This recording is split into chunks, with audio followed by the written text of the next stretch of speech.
Hey, what's up? My name is John. I'm with Survive Better Together, where we have survival stuff. Anyways, my wife has asked me to talk to you about rifle selection for hunting season. But before we do that, let me draw a picture. It's 8:42 in the morning. You've been glassing the hillside all morning long.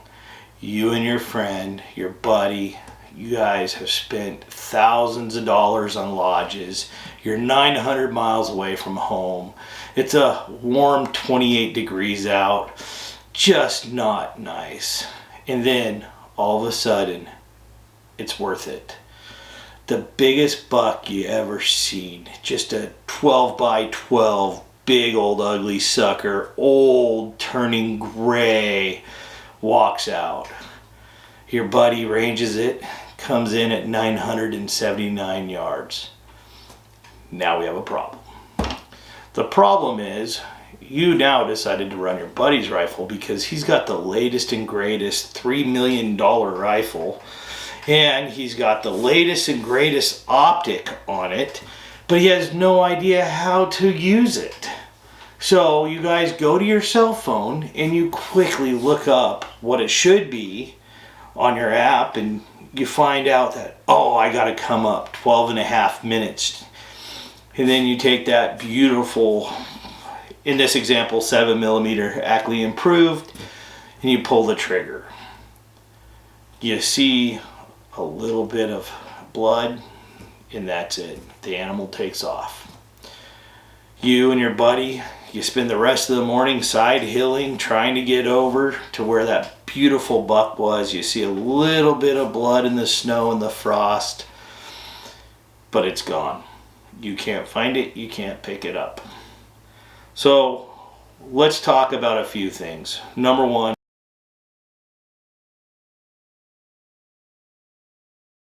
caliber. Caliber's huge. You need to know how far it's going to carry. And just because it carries that far, how proficient of a shooter are you? You need to go to the range and you need to practice. You need to practice at variable elevations. You need to practice in variable temperatures before you get into a scenario like that. Don't take shots outside of what you can take. It's not worth it. Number two,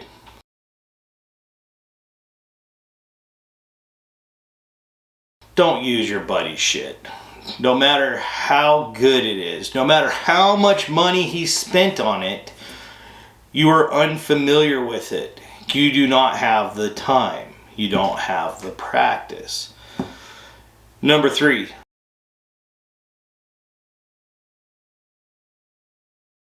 establish dope. Okay? Dope is data on previous engagements, which means every time you go to the range or every time you go out in the woods with your buddies shooting, you write down all the information that you have. That tells us what we have to do for those longer shots. Okay? And the first thing my buddy did wrong is he didn't use his own stuff, as we previously said. So the guy I'm speaking of only shoots about 28 times a year and has no business shooting at that kind of distance. Remember, as hunters, we're conservationists, which means that we want to humanely take that animal as quickly and efficiently as possible. We don't need a wounded and maimed deer running around the woods, or any animal for that. So if you're one of these guys that wants to be a sniper and shoot 2 million miles, then spend the time to do it, because overnight there's no Jeff Bezos that's going to get you that kind of calculation in a timely manner. It takes practice and experience. Also, he was unaware of his elevation. Now, at lower elevations, you have more atmospheric pressure pushing down on your bullet. As you get higher, you have less atmospheric pressure. That's why it's important to establish your dope. Okay? The temperature also affects the cartridge. So if you've been doing everything at 80 degrees and then you take a shot in 28 degrees, you are now burning roughly 400 feet a second slower. So it's not, it's an unknown variable.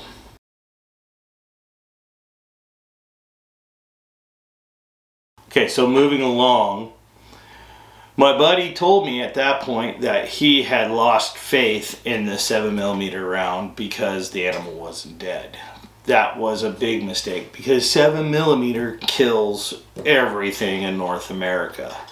Absolutely everything. I took a moose in 02, 01, 02, 03 with a 7mm rem mag. So the 7mm actually improved is right in there. And also 7mm has a super huge ballistic coefficient. So I mean, as far as accuracy goes, he had all the right gear. So if you're a guy that pulls a trigger 20 times a year, maybe limit your shot to 300 yards and go with a 30 caliber. If you're hunting deer, my wife and I, we own a lot of guns. My wife and I, we both shoot 243s. Every year, that deer doesn't know it's a 243 and it still dies a lot. A lot. So, the other thing that I forgot to mention in the story is they backpacked in about 7 miles. And so this rifle was super light, the lightest they could get it. Because they just didn't want all that weight and, you know, the shape of the rifle and everything hindering them. So when they shot, the muzzle climbed on them, and when it came back down, they had no idea because the muzzle is now pointing in a different direction. So they never even saw where their miss was, because if they ran a heavier gun, when they fired it, it would have stayed somewhat more put, and they would have known where their splash was. So splash is your missed shot. So then you could follow up with another shot and put it in the kill zone, depending on the optic. So shoot, practice. Don't change your ammo. Don't listen to people on YouTube on what caliber is the best for what, because pretty much all calibers will kill. Your state will have a minimum caliber. So in Kansas, the minimum caliber is a 243. In Oregon, it is 223. So just depending on your state, depends on the caliber size. Keep in mind, you don't need a Magnum to take down an animal. Use a caliber that you are comfortable with. Don't necessarily go light, go controllable. Maybe borrow a rifle from a buddy or shoot his rifle at the range and see if you can follow up. See if you can see the shot. See if you can see the splash. All that is super huge. Don't think overnight you're going to be a sniper, because you're not.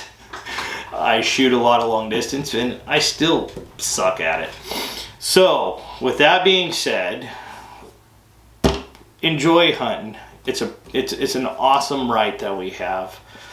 There's nothing better than putting meat on the table for you and your family. There is nothing better than that watching that animal go down and knowing that the work has just begun. Knowing you just fed your family. That is not full of all these processed hormones and all that crap. It's as natural and as primitive as you can get. And I'm all for that, and you should be too. So just keep in mind, make it humane, practice, and have fun. Thank you for watching. Go ahead and poke the like button with a muzzle, and we'll talk to you later.